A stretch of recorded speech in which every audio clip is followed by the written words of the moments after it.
Imagine this. It's NBA Summer League and Adam Silver's about to talk. He just met with all 30 NBA owners and the number one topic was expansion. And for years, Silver's been hitting at expansion after the media rights deal. Well, guess what? Deal is done, baby. Record $75 billion.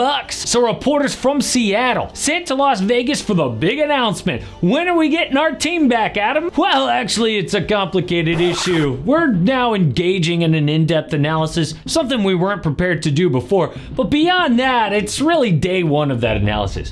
What?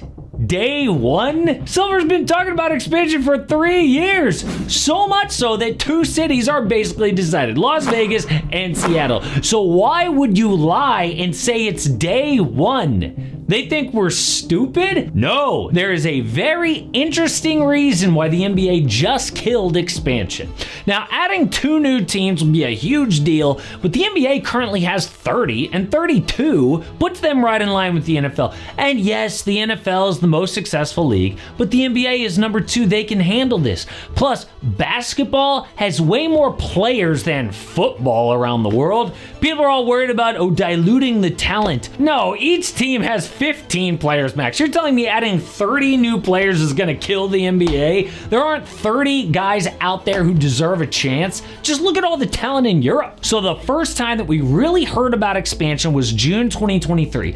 Adam Silver officially discussed it on the record. Other cities potentially in the running, just to get our hopes up. Yes, Seattle, Las Vegas, but also Mexico City, Vancouver again, Nashville, Louisville, Kansas City, and San Diego.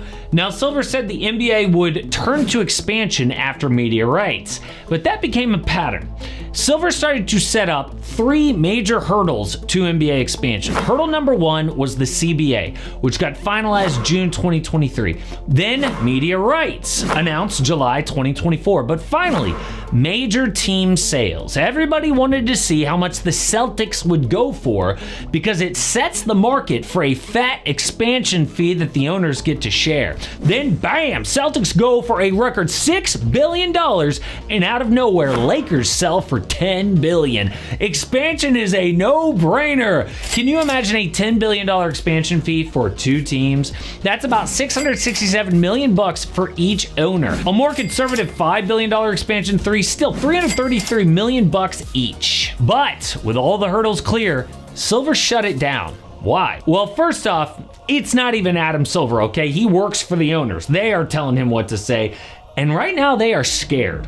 A report says that Maverick Carter, LeBron's close friend, is advising a group who want a rival league to the NBA. Bill Simmons even said they have a load of money for this. So could you form like a 6-team league and convince 5, 6, 7 stars to basically jump when their contracts are up?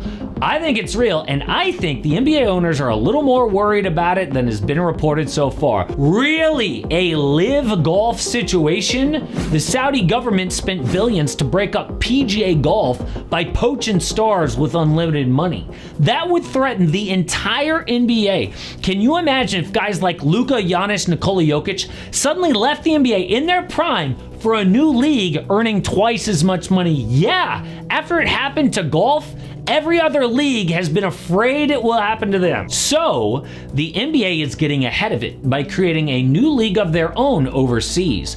They see EuroLeague struggling financially and potentially want 16 new teams for NBA Europe. But actually, Europe is the excuse. There's always some magic new hurdle. The actual reason that expansion is dead is what they don't want you to know. Think of it like this. A guy owns 100% of his company and sells part of it for a gigantic payday. Sweet. But now he will make less money per year for the rest of his life. That is the problem with NBA expansion. At a $5 billion new team fee, each owner gets $333 million. But long term, the numbers look like this. 10 years after expansion, owners are still up $83 million after the expansion fee minus loss of revenue. Remember, these new owners, the 2 new teams, would get a cut of media rights, sponsorships, league pass every single year. And 20 years down the road, it is a loss of $167 million per team. And 30 years later, almost $500 million. And those are actually the conservative numbers. At the most aggressive, owners are in the red every step of the way. So owners would rather keep this money in their pocket than let Seattle get their team back. So bottom line, once this new media rights deal blew past everyone's expectations, owners killed expansion to not share that $75 billion with anyone else. But there's something that owners like even more than money: control. See, every time an owner wants a new arena, they ask their current city to pitch in cash. Like OKC is actually putting up to 96% for their almost billion-dollar new arena. But some cities don't care. They got better things to spend their tax dollars on than a new basketball arena. But until now, all these owners have a major trick up their sleeve. They threaten to move the team. In fact, the Sacramento Kings threatened to move multiple times. In 2011, they actually put down a deposit to play at Honda Center in Anaheim.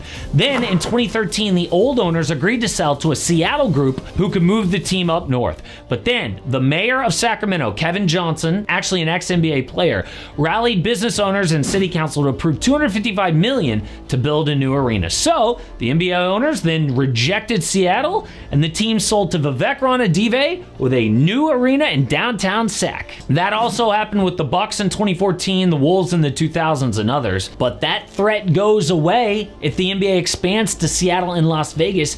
NBA owners would lose their leverage. So after all the years of talk about expansion might be dead after all, but there's actually one more way that a team could land in Seattle or Las Vegas. Zach Lowe and Bill Simmons were discussing the potential of relocation. Some cities just aren't a great fit for NBA basketball, and for whatever reason, the team always seems to struggle. It's kind of like that spot in your neighborhood that always has a new business in the exact same location. Like no matter what they try there, like a restaurant or a pet store or a CVS, nobody can make it work. Like the New Orleans market. They had the Jazz until 1979 when they moved to Utah. Then they tried the Hornets in 2002, but after a slow start, they rebranded to the Pelicans. It is just clearly not working no matter what. NOLA could be on the move, but what about the Grizzlies? It is the smallest media market in the NBA, and I guarantee if they could redo the move, the Vancouver Grizzlies would go to Nashville and not Memphis. And I am sorry, Grizzlies fans, but you know it's true. So I think that relocation is actually a way to satisfy fans in new cities while keeping the owners' needs in check as well. Or they could be faking all of this just to get an even bigger expansion fee for the two new teams. Either way, Adam Silver said that expansion was up after media rights, but the media rights deal is done, and all of a sudden, so is expansion. So it's day one again for expansion, but you know who else looks like they're on day one is Luka Doncic. Dude is skinny like it's his rookie year. He did a huge article about how in shape he is, but actually, that article was full of lies, and the skinny Luka thing is actually a gigantic myth.